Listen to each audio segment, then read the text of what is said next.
Hello and welcome to my channel. Today we will work one strategic position and I'm calling this position mother of all strategic positions. Why I'm calling that? Stay with me and you will find out. This is the game between Capablanca and Fonaroff.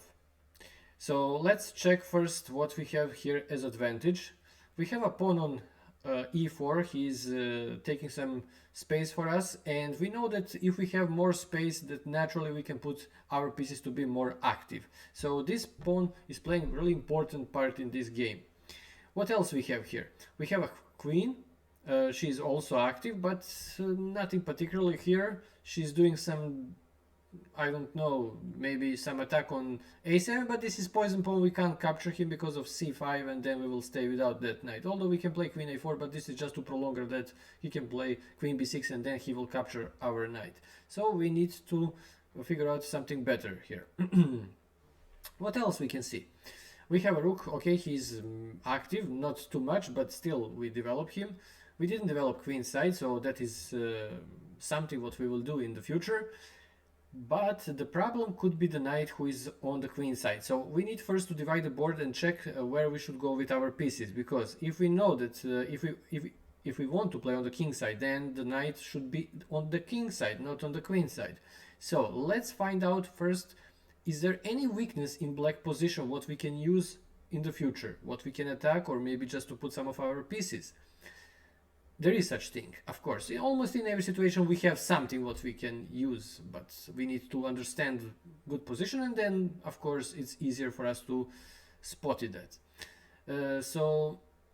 In this case, I would say that we can find a weakness if our opponent doesn't have one of his bishops. So we can check maybe, because in this case he has a dark square bishop, so maybe naturally there is no who can defend the light square bishop. So the light square bishop is missing for black, and of course maybe we can do something about that. Maybe we can put something on a light square, that is f5 square. So now if you know that, take a pause, try to find out how you can bring on shortest way our knight from b5 to f5. So this is first goal for us, but let's check how we can do that. Maybe knight c3, knight e2, knight g3, knight f5, but this is, for that we need to spend 4 tempos, it's too much. Let's find out, maybe there is a shorter way how we can do that. And there is. So first move is here queen c3. Why queen c3? First, we are opening some space for our knight, and second, this is tempo move because we're attacking the pawn on c7. So tempo move always is good move. So queen c3, and now after c6, also black creates some weakness here on d6. So, but what else he can do? I mean, rook c8 is not good because we will capture the pawn then on a7 because we are attacking the rook. This is tempo move again, so then we can back our knight on b5. So c6 and then knight d4. Idea is simple. We want to put the knight on f5, and after that probably we won't touch anymore, at least for some time, our knight. But he will give us some other things what we need to attack, or maybe just with him we will have more space advantage, and of course we can attack them. So it's important to put the knight on f5 for us. Knight d7, knight f5, bishop f6, and then queen g3. Why queen on g3? We know already that the weakness is on d6, and now we are building position on the king side. As I said, we should understand where we should go with our pieces, and then it's easy. We just need to put our pieces there, but of course we need to have some idea what we are doing there, not just to put. We need to have idea, to see some bigger picture, I would say. Okay, so queen g3, we are attacking the pawn, so only move for black is to defend it, and after that bishop f4. As you can see, we are still preparing position for attack, so we are moving our pieces on the king side. Queen c7, and then the last piece what we need to include in our position is the rook, so after that rook from a to d1. So we are keeping with the pressure on d6, he must play rook d8, and after that take a pause if you want, try to find some good variation. We should start with Operation Blitzkrieg. That means that we should sacrifice something. So, what we can sacrifice and where? Idea is that we want to open the center somehow, and then to take the knight on e5, because then we will connect some ideas here. We can attack the queen and maybe on g7. So first move here is rook d6. and after rook d6, bishop e5. And now the best move for black, but he didn't see that, is queen a5, and he can save the game with that move.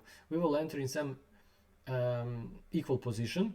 So rook g6 is the only move because we are threatening checkmate, and now knight e7, we will capture that rook. But even if we have here one pawn more, still it's totally equal position because we have more pawn islands and our pawn structure is not that well. So instead to play queen a5, also maybe some losing move here could be bishop takes on e5, and after queen takes on e5, we are threatening double threat here, queen g7 or maybe queen d6, so practically there is no good move here for black. He must give us some material. Okay, and in the game was rook d1, and now we are forced to take that rook, but it looks like that black will save the game. With queen a5, queen e5 or maybe bishop e5, doesn't matter, we will check both variations.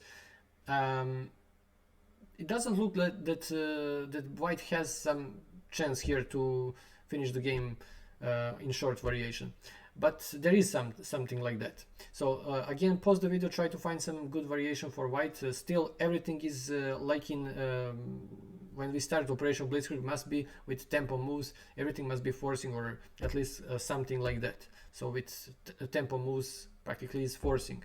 So knight h6 check, he must play king h8, and then we should trade the queens. And when we trade the queens, now the last rank is weak, so we can play knight f7 check. This is double threat, we will capture the bishop, and after rook f7 we have checkmate here. So if he doesn't take our knight, sorry, we can capture his bishop and the game will be over also. So this is one of variations, but the other variation would be if he takes with a bishop, it is totally the same. So we can play again knight h6, and after king h8, queen e5, and after the queen e5, still knight f7 is working for us because still he can't capture because we have checkmate on the last rank. What we can learn from this lesson? How is important to understand strategy on right way. I mean, if you want to beat some good player, you must understand, and probably you must understand better than him. Chess is connected with two things. First is strategy, and second is tactical things. So when you know good to play strategy things, you will know how to enter in good position, what can give you a chance to sacrifice something. So thank you if you're enjoying this, and see you in the next video. Bye bye.